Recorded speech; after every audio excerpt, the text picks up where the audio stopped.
पुढची बातमी बाबत महापालिकेतील तिढा भाजप विरुद्ध शिवसेना सामोपचाराने सोडवणार असल्याचं बोललं जातं। कारण दोन्ही पक्षातील नेत्यांची एक समन्वय समिती बनवली जाणार आहे अशी माहिती सूत्रांनी दिली आहे। तिढा असलेल्या जागांचा अहवाल सुद्धा वरिष्ठ नेत्यांकडे पाठवणार असल्याचं सांगितलं जातं। शिवसेना 125 जागांचा प्रस्ताव ठेवणार असल्याची माहिती सूत्रांनी दिली आहे। त्या जागांचा निर्णय वरिष्ठ नेते घेणार असल्याची सुद्धा माहिती मिळते आहे।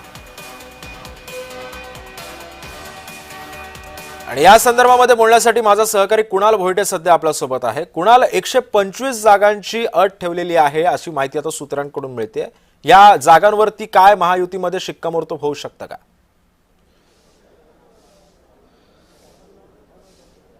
एकंदरीत जर पाहायचं झालं तर शिंदेंच्या शिवसेनेकडे आता 125 हा माजी नगरसेवकांचा आकडा जो आहे तो मुंबई महापालिकेमध्ये आपल्याला पाहायला मिळतो आणि याच संदर्भामध्ये एक समन्वय समिती जी आहे ती गठीत होणार आहे आणि या सगळ्या जागांसंदर्भात वरिष्ठांकडे निर्णय जो आहे तो सोपवण्यात येणार आहे। ज्या जागांवरती तिढा निर्माण असलेला पाहायला मिळेल त्या सर्व जागांचा निर्णय हा वरिष्ठ घेणार आहेत। तर समन्वय समितीच्या माध्यमातून ही सामोपचाराने सोडवण्यासाठी हा जो निर्णय आहे तो घेण्यात आलेला आहे। त्यामुळे मुंबई महापालिकेच्या बाबतीमध्ये आतापासूनच महायुतीने तयारी केलेली पाहायला मिळते। कारण मागील नगरपंचायत आणि नगर परिषदेच्या जे काही निवडणुका झालेल्या आहेत यामध्ये भाजप आणि शिवसेना प्रत्येक ठिकाणी एकत्रित असलेली दिसून आली होती, मात्र राष्ट्रवादी कुठेतरी वेगळी रडलेली पाहायला मिळत होती आणि याच अनुषंगाने मुंबई महापालिकेमध्ये सुद्धा महायुतीचं अशाच प्रकारचं चित्र होऊ नये किंवा महायुतीमधलं समन्वय तुटू नये यासाठी ही समन्वय समितीची एक टीम जी आहे ती गठीत करण्यात येणार आहे। आणि या 125 जागा ज्या आहेत ज्या शिंदेच्या शिवसेनेकडे 2012 पासून 22 पर्यंतच्या